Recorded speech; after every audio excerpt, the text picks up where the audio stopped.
welcome back, and today we are going to be looking at the agricultural price floor. Now, what is an agricultural price floor? Definition of price floor, I leave that to you. Okay? Now, why would the government implement an agricultural price floor? Primarily, it is to increase the farmers' income and also to stabilize their income. Now, farmers are typically among the lower income earners, so this is linked to attempts to reduce the income inequality, to promote equity, which is also one of your microeconomic goals. Okay? So increase farmers' income to stabilize their income. These are your objectives. Now, why is it that the farmers' income may be unstable in the first place? I'm not going to tell you too much here, but just to trigger your memory on this, agriculture, you have weather shocks. Okay? So that affects supply. 2, there's a lot of price volatility in agricultural markets as well. Why? Because your PED and PES less than 1. Okay, so how all these things work, that's for another time. I hope you can recall some of these. Okay, so that's important as well to know why prices tend to be volatile in agricultural markets. Okay, supply also tends to be volatile, and all that leads to unstable incomes, which the governments are trying to stabilize using a price floor.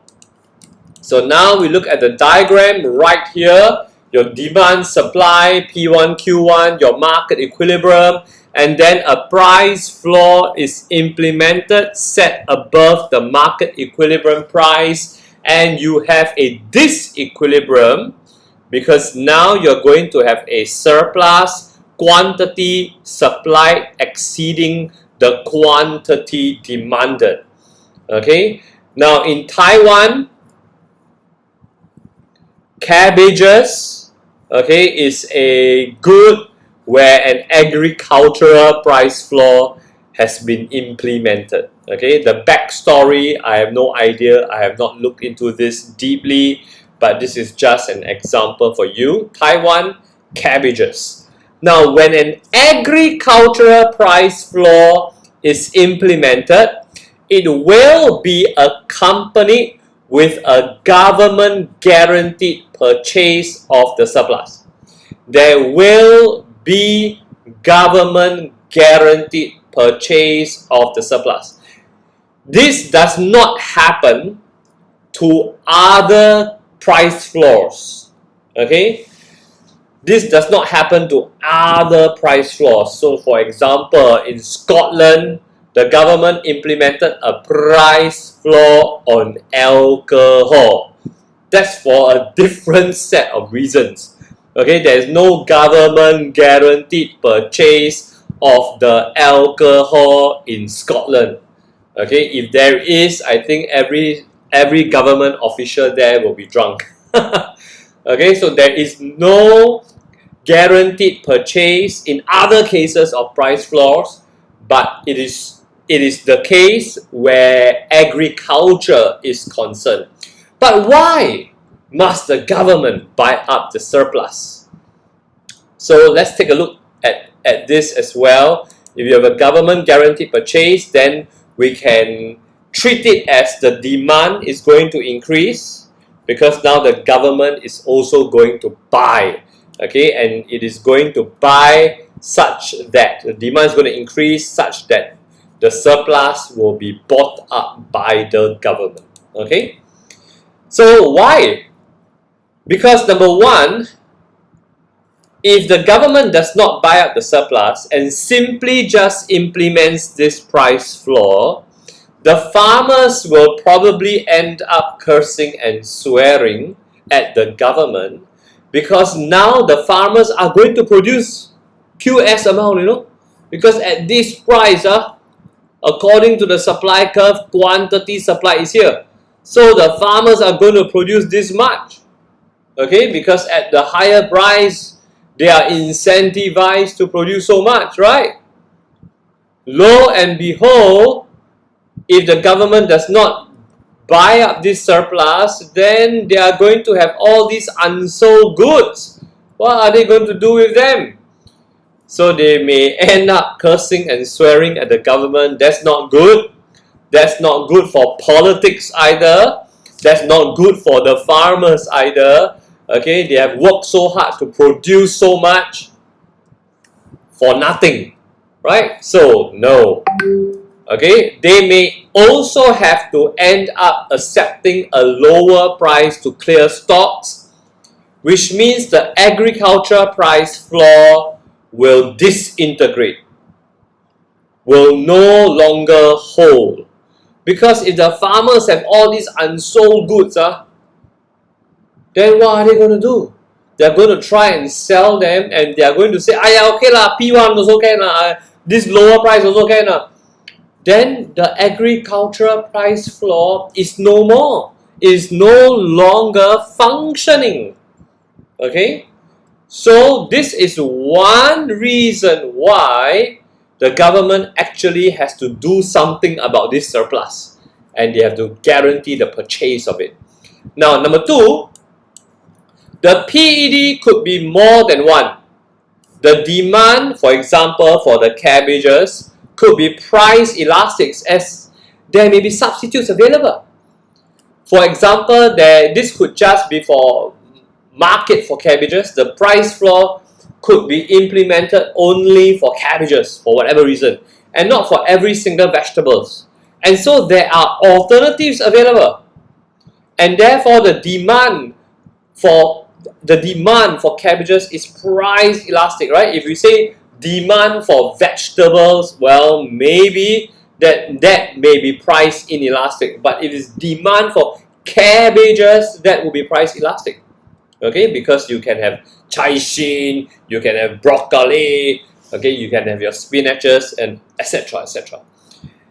Therefore, if this is true, the increase in price may lead to a more than proportionate fall in the quantity demanded, and if you work out the details, if you work out the analysis here, it will lead to a fall in the revenue. Okay, so the increase, but this one, whoa, may be falling even more so, right? Then the revenue actually falls. Then so much for increasing their income and stabilizing their income. Now the farmers may be worse off.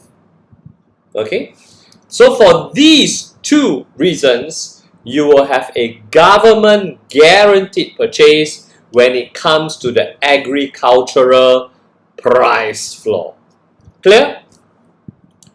Now we look at problems and limitations. Actually, there are even more problems and limitations than these four. Okay, but we don't want to go on and on, so at least some very major, important ones to list down here. Number one, the government got to buy, right? So strain on government's budget, opportunity cost may be incurred, blah blah blah. Alright, this one you should be very familiar. Deadweight welfare loss to society. How to understand this? Well, very simply, if Q1 were allocatively efficient, and that's the free market equilibrium, if this is allocatively efficient, now we've got an over allocation of resources to cabbages, for example. Okay, because instead of Q1, now you're going to have QS amount of cabbages produced. So there will be deadweight welfare loss to society, over allocation of resources to cabbages. Okay, that's assuming the free market was or is allocatively efficient in the first place. Okay, number three, what to do with the surplus? The government buy, then what to do? Number one, before we decide what to do, I think got to transport, and then got to store. All these things will add to the strain on the government's budget. Yeah. Number two, what to do? If we can't find a better things to do with the surplus, then maybe have to destroy it. So that can be wasteful. Again, it is a waste of your scarce resources, right? We already have scarcity, limited, unlimited, Then now all the cabbages just gets destroyed. Number three, this is quite common, sell overseas, which is a form of dumping. Now, this can harm other farmers in other countries. Okay, because if you are going to be selling all these excess cabbages overseas, it is going to flood the world market, right? The world market or other markets will have larger supply, will have surpluses of cabbages, and the prices will be depressed. So other farmers in other countries may end up now being worse off, having to sell their cabbages at lower prices. So that's how it can cause harm to other farmers, to other countries. Finally, it may also breed productive inefficiency. Firms may be less pressured to cut costs, since they will certainly earn at least the P-min, right? So they don't have to make sure that their costs will be as low as possible, otherwise cannot sell, right? Otherwise have to sell at a loss. No, now the government says the price will at least be here, okay, so they don't have to bear an uncertainty that maybe the price will be here, the price will be here, okay, and then how to make money? You must keep your cost very low, otherwise how to make money, right?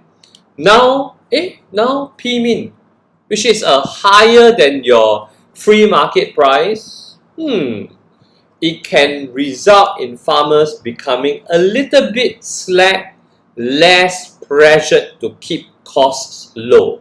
Okay, this is not a certainty, it's not, definitely they will be like that, no. But it might happen. Okay, and as I said, there are other problems and limitations, but we'll just do this few. Now, real world example, so I mentioned this already. Okay, it actually happens in Taiwan for cabbages.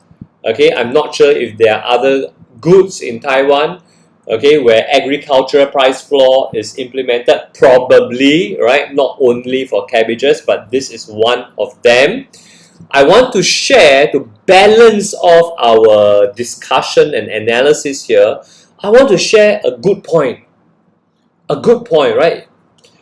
Besides being good in terms of possibly achieving equity, another good point, as seen in the Taiwanese case, okay, is that the farmers actually ventured to experiment with growing more cabbage varieties after they enjoyed the agricultural price support.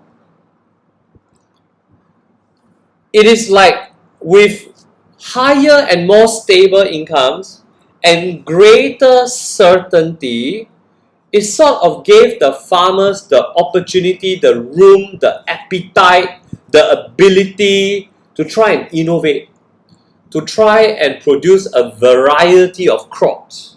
And that's what they did.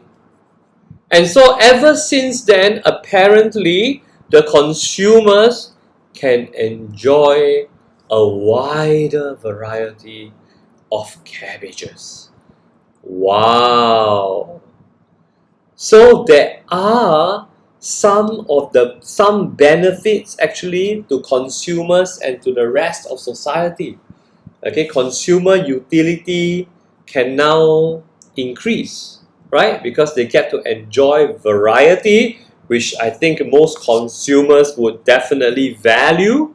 Okay, and maybe there are nicer tasting varieties even. Woo! So this is another possible benefit arising from an agricultural price floor besides the achievement of the equity. Okay, so there you go, agriculture price support. Let me know if you would like to have more videos, concept explanations, etc. Alright everyone, hang in there, enjoy your learning journey. I'll see you again soon. Ciao.